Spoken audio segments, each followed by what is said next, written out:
Mkazi wa mikahawa nchini Kudheiha Albert Njeru amemtaka kiongozi wa Azimio wa Kenya Raila Odinga pamoja na Rais William Ruto kuweka ubabe wao kando na kukutana.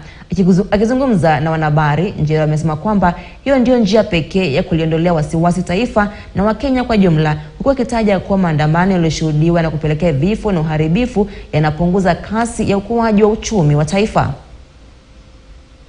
Tunasihi viongozi upande yote wawili, serikali mahali pote wako,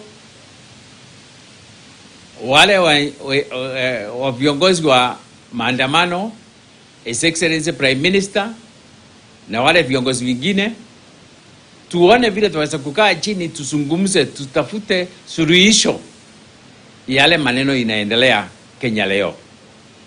Sisi kama wafanyikazi tutaumia zaidi kama maandamano itaenda siku 3. Hiyo ni kumaanisha siku 3 hatutaweza kufanya kazi vile tunatakiwa.